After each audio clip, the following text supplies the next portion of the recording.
How's it going, everybody? It's been a few months. A few things have changed. I've added a few things, changed some things. So I'm gonna go over some of the changes I've made. So I recently acquired a new enclosure for my ball python. It's a 3 foot by 2 foot enclosure, and it's 15 inches tall. So it is a foot shorter, as you can see, compared to the T8, but it's a 4 inches taller. I'm sorry, 3 inches taller than the T8, which makes a big difference when you're going in there trying to get into the enclosure. It just makes a huge difference trying to access everything. It does have a we call it a cabinet lock. So it's just, I like these locks. It's just I hate keeping up with the keys and stuff. I mean, it's not a big deal. I keep the keys for the T8 down there, and I keep this key right on top, just like that.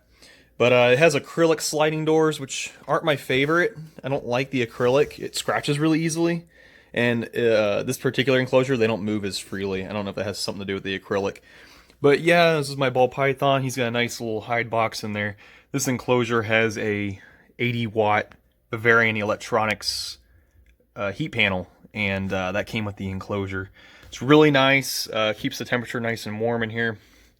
So here is that's my lesser ball python hanging out in there. So I'll pull her out real quick, but she likes this new enclosure. Keeps the humidity up much higher and gives her more room. I mean, it's similar dimensions to the Exoterra she was in. It's kind of hard to get her one-handed. She's a big girl. But she is... I think the humidity definitely helps out the ball pythons. The glass enclosures have issues with maintaining humidity. But she is still eating medium rats every couple weeks. And I have some large rats I'm fixing to give her, so she can take a large rat, no problem. But yeah, she's doing really good. But yeah, this enclosure is so that's her. She's got a nice water bowl, aspen shavings. It's got LED lights in here that can change colors. It's just, I mean, they're just normal LED lights you can buy off Amazon. It's not too special, but I do prefer the LED lighting. Ever since I got the LEDs in my T8, LEDs are the way to go for sure. So yeah, these are nice. You can change colors. I have them on the white setting right now. They got a little remote right there. So yeah, it's a nice heat panel. So the difference I noticed between the heat panels between this Bavarian Electronics one and the other one, man, it escapes me. The other heat panel that I have for the boa, it's not as well made. It's a little bit like plasticky feeling, which I guess it's fine. They're known to be pretty durable, but let's put her back in there. But it does its job, you know. It's an 80-watt panel, so it's pretty powerful, and the reviews on it have been pretty good. So anyway, this is a new enclosure that I acquired. I like viewing my snakes. I only have one ball python. I know a lot of people don't keep ball pythons like this very much. You can see the humidity on the glass definitely keeps it in a lot better.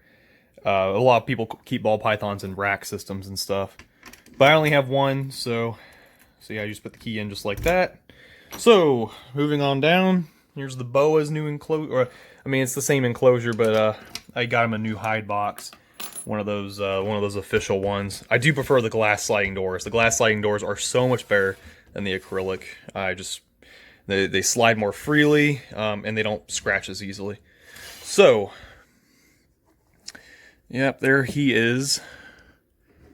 And yeah, he's doing great. He's eating extra large rats every month. So I moved him back. He's on extra large rats, so I moved him back to every month officially. He was eating every 3 weeks to a month on the large rats, but now he's eating the extra large rats, which are a lot bigger. So yeah, LED lights definitely the way to go on both these enclosures. But yeah, so then that's my blood python down there. That's the reverse Okatee corn snake, and that's my incubator, and I'll talk about that here in a second. So give me a second, and I'm going to pull him out. So here he is out on the floor. I mentioned earlier about the two heat panels. I forgot the name of the one, the brand name or whatever.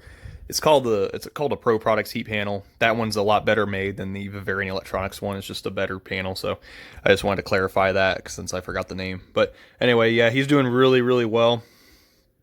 Extra large rats every month, and he is just doing phenomenally. He likes his new enclosure. He's been in it for about a year now. And so he's a Colombian boa. I know the breeder told me that he had some Hog Island blood in him. I don't think he has any Hog Island in him at all. I think he's just pure Colombian. So, there's nothing wrong with that. I mean, he's a really cool snake, really cool boa constrictor, and probably the only one that I'll probably ever keep. So I'm gonna move on. So I'm gonna put this boa back. I figured I'd show you guys how he goes back in his enclosure. He goes right into his hide. That's where he feels most comfortable, and it fits his whole body in there, no problem. I think that's the large. That's the large hide. I think it's a Reptile Basics hide. That's the company that makes them. But yeah, everything's going good in here. There's this heat panel over there. The other thing you had to keep in mind is the Vivarian Electronics heat panels are not UL certified or UL listed. So, which I don't understand why they're not, but the Pro Products one are. So they are 100% guaranteed to not start a fire. Vivarian Electronics, they have a safety fuse that will pop if something happens, so they're safe. But a proper heat panel like the Pro Products one shouldn't need a safety fuse. It should be able to handle its own. So anyway, so that's the new enclosure. So my reverse Okatee laid some eggs recently. She laid eggs on Monday, so it's been almost a week, and so she's quite thin right now. I'm trying to get some more food in her. She's going into her post-lay shed right now. But yeah, I'm going to show you some of those eggs and what they look like. I meant to get that on video, but I just didn't get a chance. I just kind of forgot. So I'll show you the eggs. So the eggs are in this incubator right here that I had on top. It's just a Hovabator model. I've had it for years. Used to breed leopard geckos back in the day. So I have them in this little container here. Okay. So just undo that. And yeah, so she laid some eggs for me, which is great. So those are the eggs right there. Nice big clump. So yeah, she laid 17 eggs in total, and I believe most of them were fertile. I candled them. I think I have a few infertiles in there. I can't remember which ones. I believe this one might be infertile, but they all look really good. So maybe that was like a day after she laid them that I candled them. But yeah, they all look really, really good. Way better than that last clutch. The last clutch had all kinds of dents and stuff in them. I don't know what that was from. I also have them on Hatch Right, which is a much better incubation medium. You don't have to add any water to it. Last time I used sand, so I'm trying to learn from my mistakes. So yeah, 17 eggs, and these should be butter. Or I'm sorry, butter to the albino. These should all be albino hit caramel. So these should all be albino snakes, so they'll all have red eyes. I know immediately when they hatch, when I see that head and they have red eyes, and then I'll know that the butter, it definitely was the butter. And that's the only male that I mated her to this year, but I've heard that they can retain sperm from last year, so if that's the case, then this is possible for these guys to be normals from the anery that I bred her to last year. But I'm hoping they're albino. So yeah, those are gonna hatch probably at the end of July. All right, so moving on. So over here is my other setup. So I got the anery corn snake now in my Exoterra. The ball python was in. So the ball python right over there got upgraded. So the anery corn snake gets the Exoterra, which is great. He's doing awesome. He didn't breed this year, so he took a year off. But yeah, he's a big boy. I think the corn snakes do better in these 40-gallon breeders. He's got a lot more room than the 20-gallon that the butter's in. But so I'm going to move on to the babies. So here's one of the babies right here. These are the babies from last year.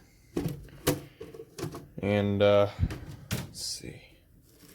They are eating hopper mice at this point. They're almost a year old. I'll pull them out, get them in the sunlight so you guys can see. She should be shedding here soon, so she may not be showing her colors just yet. So get her in the sunlight here so you can really see her. So yeah, there's that one. We'll get the other one here. Okay, so here's mom next to her two babies at this point. The babies are almost a year old. You can see the babies are much larger at this point. Yeah, they're catching up to her quickly. She's a little, skinny because she laid all those eggs recently. But, yeah, the babies are definitely catching up. And like I said, they're eating hopper mice, so they're growing really quick now. So, yeah, they're doing great. I'm hoping to breed this pair in the future. So, these are my future breeding plans right here between these two. And that'll give me a snow corn snake, potentially. A 7% chance. It's a slim chance. But it is a possibility. So that's what I'm gonna be hoping for. You can see the pattern differences are crazy. This one here has got just a completely different pattern, almost like kind of like a motley pattern almost compared to just a regular looking normal corn snake. But yeah, different cool little patterns and stuff. So I'm gonna show you a new addition that I have.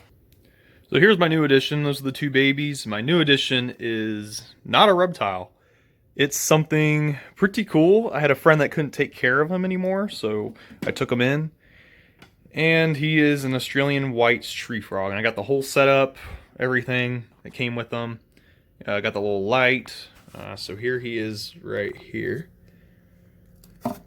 Now, amphibians, you're not supposed to pick them up too much because their skin is permeable. And your oils from your hands and stuff will affect them. So... But just for the sake of video, I'm just gonna take them out just to show you guys. This is probably the first time I've done this. But yeah, that's him right there. He's really, really cool. Awesome little frog. Nice looking eyes. He eats really good. I've been feeding him gut-loaded crickets and stuff. That's one thing I don't miss is the cricket thing. I don't like buying live insects. It's just a pain in the butt. I prefer just having a bunch of frozen rats in the freezer. I can just feed all the snakes, and the snakes to me are just a lot easier. But he's not that bad. Oh, there he goes. Yeah, he was getting ready to jump. But yeah, they have those big sticky pads and stuff. He's a brownish color. They do change color. He'll change from green to brown just depending on his mood and environment and stuff. So yeah, he's a big frog. He's probably about maybe 3 or 4 inches. And he likes to soak in his water bowl a lot to soak up the water. So yeah, he does really good. I missed him. Here's his little mister right here. So I missed him every couple days or so. Not supposed to miss them too much because they do come from Australia, so they're used to an arid environment. So they can handle a drier environment compared to other tree frogs. So yeah, great little addition. I'm taking good care of him, and he's got a nice little setup. This is a little Zilla. It's 12 foot by 18 inches, so it's a little Zilla. He'll need something bigger when he gets bigger, but this will do for now. So I'll move on to my blood python. So here's my blood python. She's still in this container because I don't feel like she will do that well in a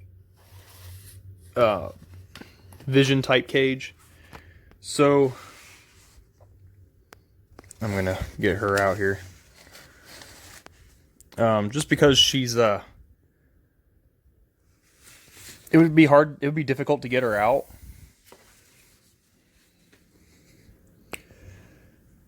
In and out of the enclosure.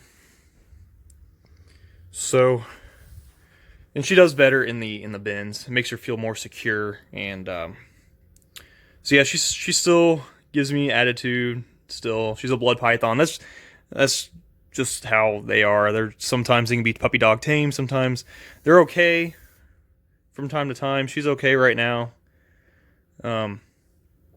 But yeah, they have attitude from time to time. So yeah, she's doing really good. Getting a large rat about every 3 weeks to a month or so. So they're not that big of a burden on your feeding. They don't need to eat that much. She's about going on, let's see, it's 2016. So she's about 4.5 years old or so. So she's definitely an adult at this point. But yeah, she is doing phenomenal. She's about, I weighed all my snakes. My boa is about almost 10 pounds. She's about 7. And my ball python is about 5 pounds or so. So, yeah, I weighed them all. I just was curious to see what their weight was. And I know these blood pythons apparently can reach up to 20 pounds. She's not even half that. So, she's got a lot of growing to do, I guess. And she may not be one of the bigger ones. Who knows? The females are supposed to be bigger than the males. But, yeah, so that's pretty much it. I'll keep everybody updated on the eggs and stuff and the incubator up there. I'll make sure to do updates on those, and hopefully they'll all hatch and I'll have a good hatch rate on those. And yep, that was all my new additions. Thanks for watching, guys.